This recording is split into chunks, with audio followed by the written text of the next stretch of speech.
Hey beautiful soul, it's Pandora.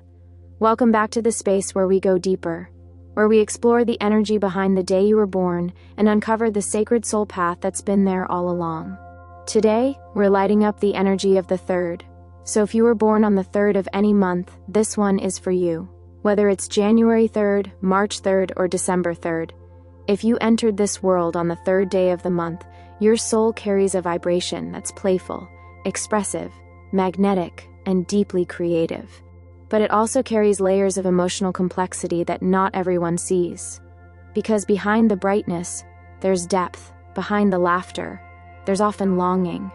And behind the sparkle, there's a powerful calling to create, connect, and heal through your voice. Let's dive into the soul of the three born. The power of the number 3 in numerology. In numerology, the number 3 is the vibration of creativity, expression, and joy, imagination and communication, emotional spontaneity, and spiritual lightness. 3 is the child of numerology, the spark of laughter, the poem in motion, the performer, the storyteller, the voice that carries medicine in every word. Where the number 1 initiates and the number 2 balances, number 3 plays. It's here to remind us that life is meant to be felt, expressed, sung, danced, laughed, and shared. If you were born on the 3rd, your energy is ruled by this frequency of expression. You came here to light up the room, to make people feel, to turn thoughts into beauty, and to reconnect others to joy, often when they've forgotten how to feel it. Core personality traits of people born on the 3rd. Let's talk about your energy. Because if you're born on the 3rd, you likely know one thing. You feel big. Big ideas, big emotions, big visions. And if no one taught you how to channel that energy, it might have felt overwhelming at times. Here's what tends to define people born on the 3rd. 1. Creatively charged. You're naturally creative, not just in art, but in how you speak, think, solve problems, decorate, move, and dream. You bring flair, uniqueness, and storytelling to everything you touch.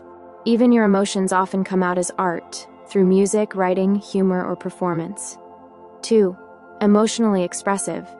You don't hold it in, you express it. Whether it's joy, grief, frustration, or excitement, your feelings move outward. You wear your heart on your sleeve, and people often feel emotionally alive in your presence. 3. Social and magnetic. You're charming, funny, and often the one people gravitate toward. You may have been the class clown, the golden friend, or the one everyone wanted to invite because your presence made things feel lighter and brighter. 4. Spiritually curious. You're drawn to big ideas, soulful conversations, and the deeper meanings behind things. You may move between seriousness and silliness in a way that confuses others, but it's because your spirit is both wise and wild. 5. Sensitive beneath the sparkle. Underneath your brightness, you're sensitive, deeply so. You may use humor or positivity as a way to cope with pain, but that doesn't mean you don't feel it. In fact, you feel everything. Emotional landscape and shadow traits. Now let's talk about your shadows, not because you're broken, but because your soul came to grow. Your energy is vibrant, but when it's ungrounded or wounded, here's what you might struggle with. 1. Scattered energy. You have so many ideas, inspirations, and creative sparks that it's easy to become overwhelmed or leave projects unfinished. You start big, but sometimes you struggle with follow-through. Learning structure will set your creativity free. 2. Escapism. Because you feel so much, you may avoid emotional discomfort through distraction, scrolling, socializing, overworking, or numbing. But your soul is asking you to sit with what's real, not just what's fun. 3. Fear of rejection. You crave connection, but that makes rejection feel terrifying. Sometimes you'll hide parts of yourself, use humor to deflect, or say what others want to hear just to avoid disapproval. The lesson? Be authentic anyway. 4. Mood swings. You might swing between emotional highs and lows quickly. When ungrounded, your emotions can consume you. That's not a flaw, it's energy in motion. But learning emotional awareness helps you channel those waves into art and truth, not chaos. 5. Underestimated depth. You're so charismatic and lighthearted that people may not take your pain seriously. You may feel unseen when you're hurting. But please remember, you don't have to perform to be loved. the sacred gift of your voice. Whether or not you're a literal singer, speaker, or writer, if you were born on the 3rd, your voice is medicine. You have the rare ability to speak in ways that wake people up, to make them laugh, cry, remember, soften. Your words carry emotional alchemy. But many 3-borns are taught to be quiet, or that they're too much, or that they talk too loud, too long, too often, and so they silence themselves. Let this be your reminder: your voice is not a problem. It's your gift. Use it to speak truth, spread joy, and shift hearts, career and soul-aligned work. You're not here for monotony or rules that make no sense. You need a career that allows creativity and freedom and people, self-expression, emotional flow.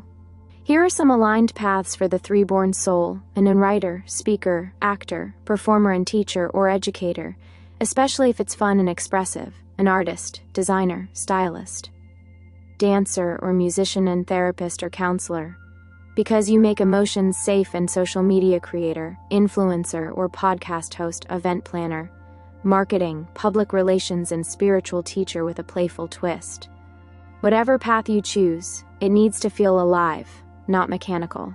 Love and relationships for the 3-born. You are romantic, passionate, affectionate, and emotionally engaged in relationships.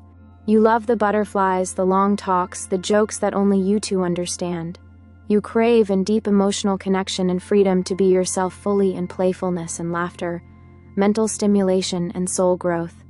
You bring light to your partner's world, but you must remember that you deserve light too.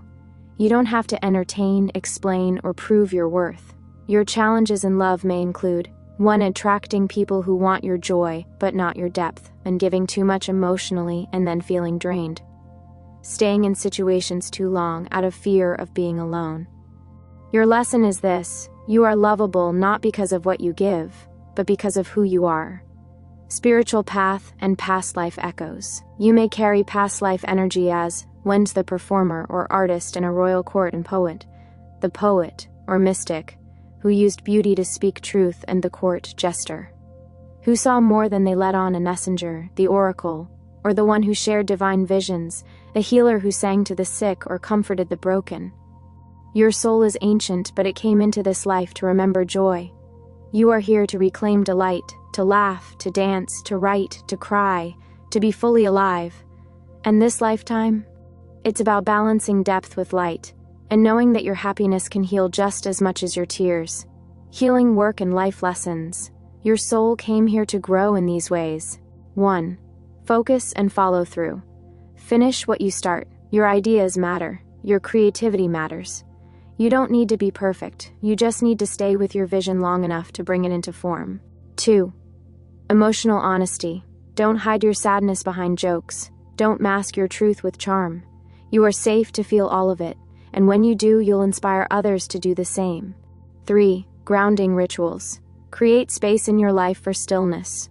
Journal, breathe, sit with yourself. Your energy is huge, but it needs a container. 4.